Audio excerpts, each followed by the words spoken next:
Do you feel like a giant turd today? Like maybe things just aren't working out and life just stinks. Well, you're in luck because today's episode, we're going to be talking about how to feel good.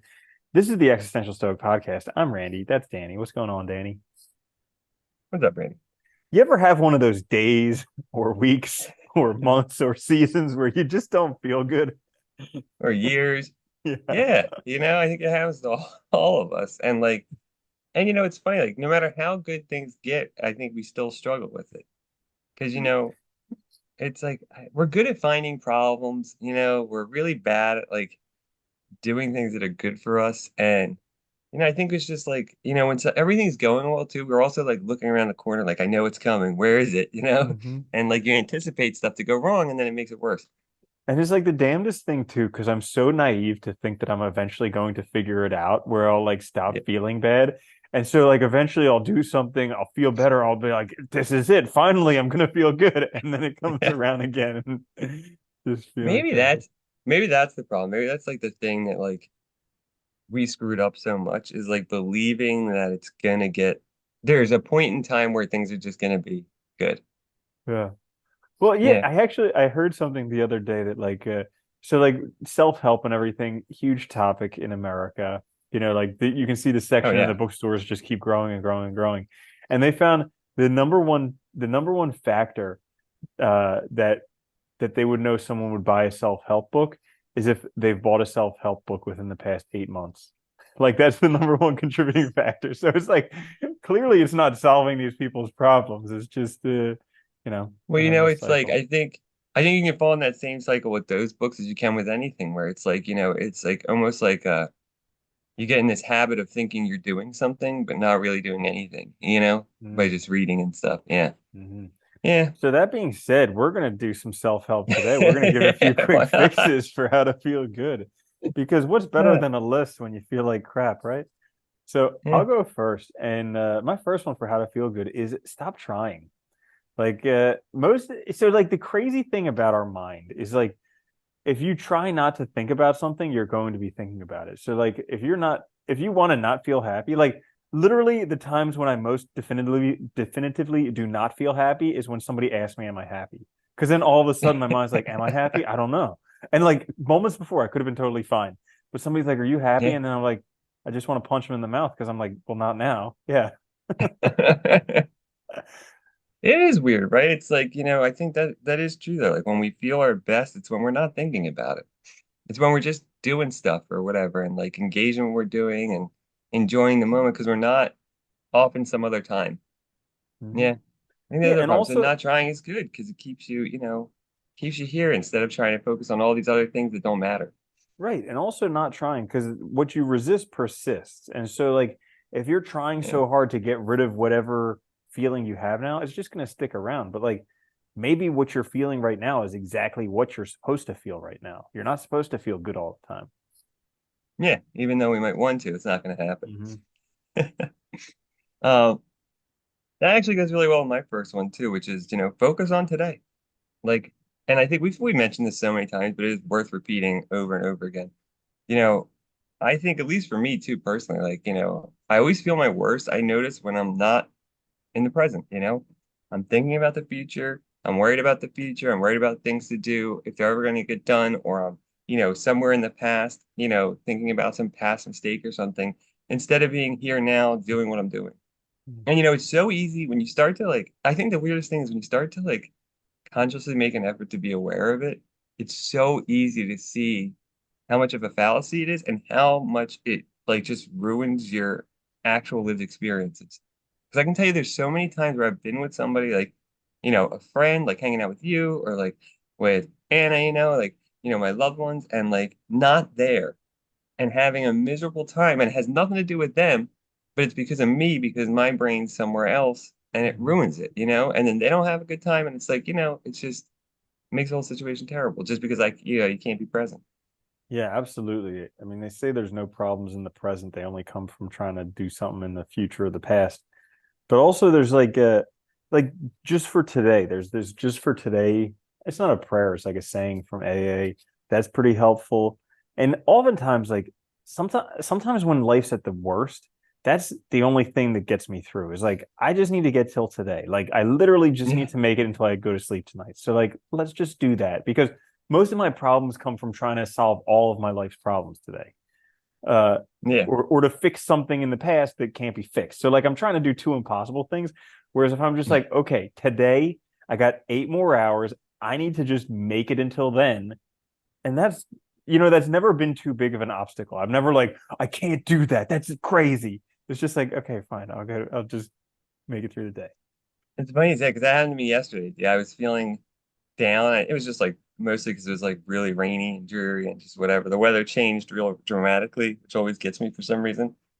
And like I was feeling down, and then I was like, you know what? I have because we had something to do at like 7, so I was like, I have a few hours. What if I just sit down and just try and focus on this? If it doesn't work, whatever. And then I ended up working for like a couple hours and felt really good because I was like focused on something. And now what was bothering me before was I felt like I couldn't concentrate, and it was just a matter of like getting that reframe real quick, and then you're good. Yeah. Yeah, that's great.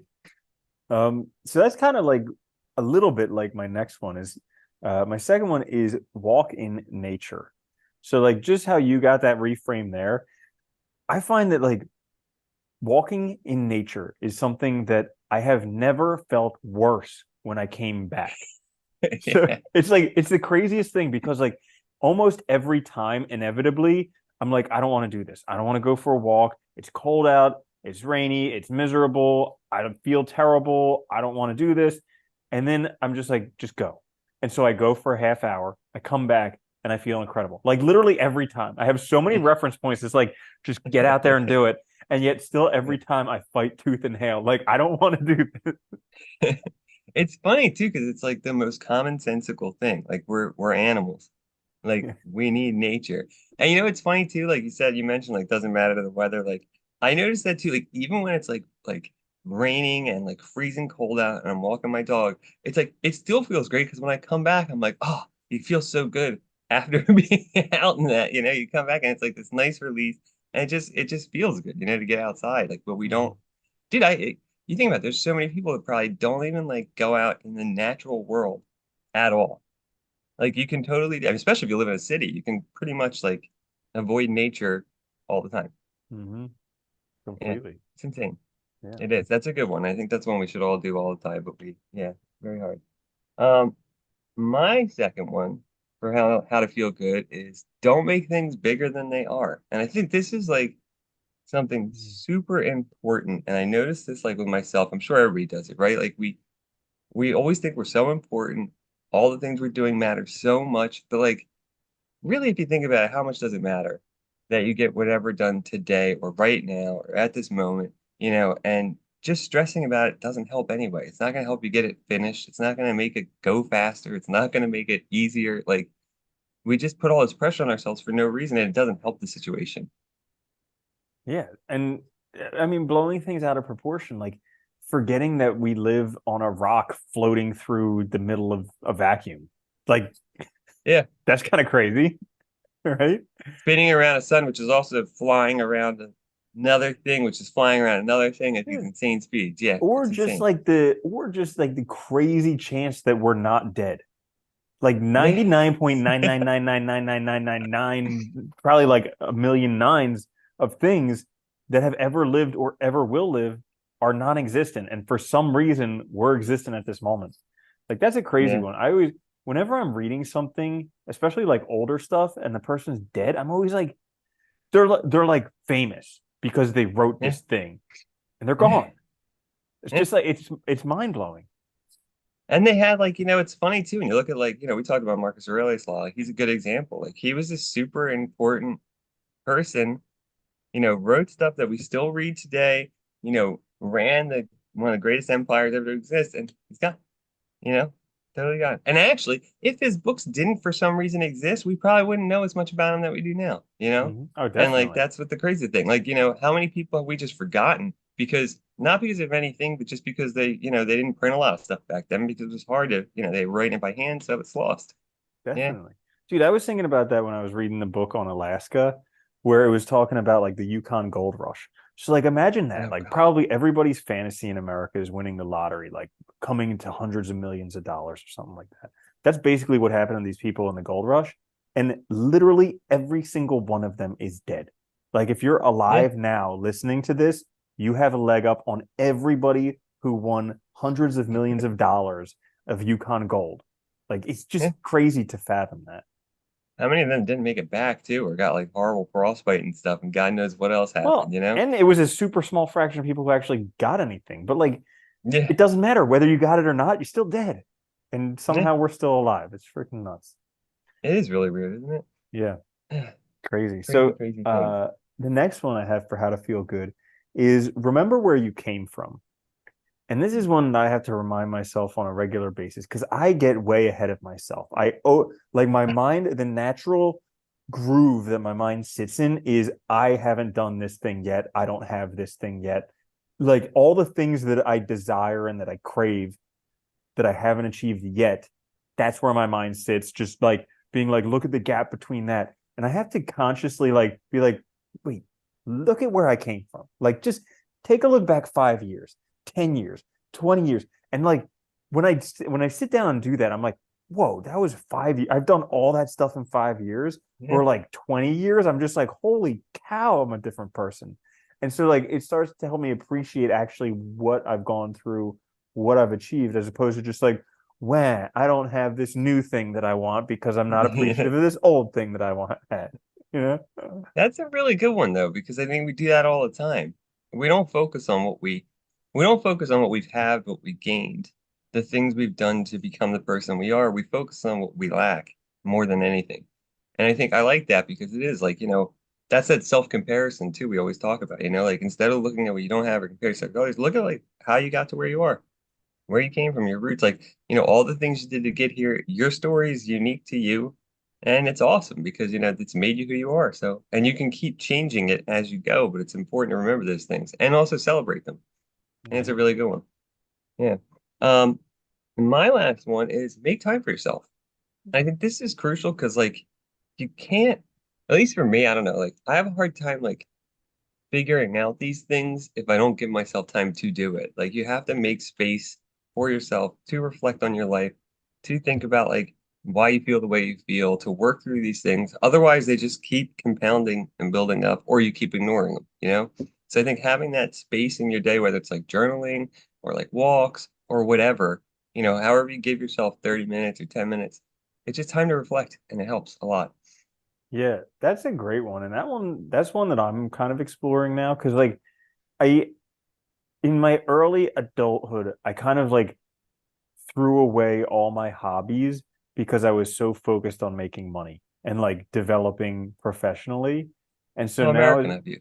yeah, I know, right? And so like now it's going back to those hobbies because everybody like idolizes their childhood. They're like, oh, childhood was great and all this stuff. You could do whatever. And you look back and it's like, well, because when you were a child, you didn't have to work, like you just basically had a bunch of time to fill up. So you're like, well, let's just do stuff that I like. Let's play video games, watch Yeah. TV, eat food, do all this stuff. And I'm trying to do that stuff again, like giving myself permission to play video games longer than I think I should because it doesn't earn me money, you know?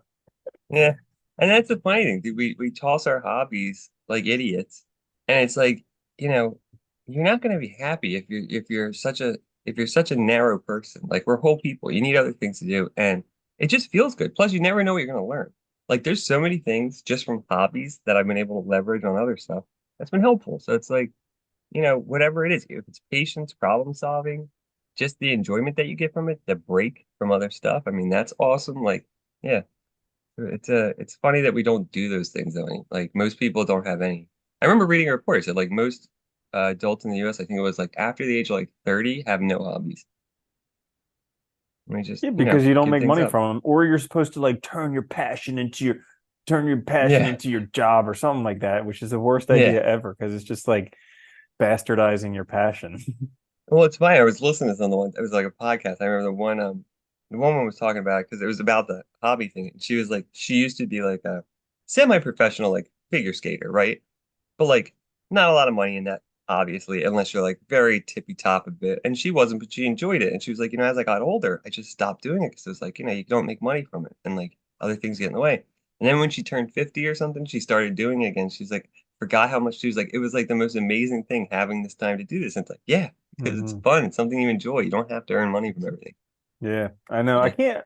I'm waiting for kind of like the same time I'm waiting for them to start like actually acknowledging that social media is an addiction. Like I'm waiting for them to acknowledge that workaholism is an addiction as well and start branding all of these people who like collect insane amounts of money as just workaholics, like they have a disease. Because Yeah. it's like you can accumulate so much, but what are you going to do with it? It's a waste of your life. Yeah. So Yeah. They'll never make it a disease though, because the lobbies and they'll be afraid, the politicians will be afraid of losing money. I know, right? Yeah. So, anyways, there you have it. How to feel good if you're not particularly feeling good, because hey, it's that time of year when everybody feels like a giant turd. So, if you did Yes. enjoy this, it helps out a lot if you could leave a positive review on like Apple Podcasts or wherever you do find it. Maybe a thumbs up on YouTube if you watched there. Anyways, this is the Existential Stoic podcast. We'll be back later in the week. I'm Randy. That's Danny. I'll see you later, Danny.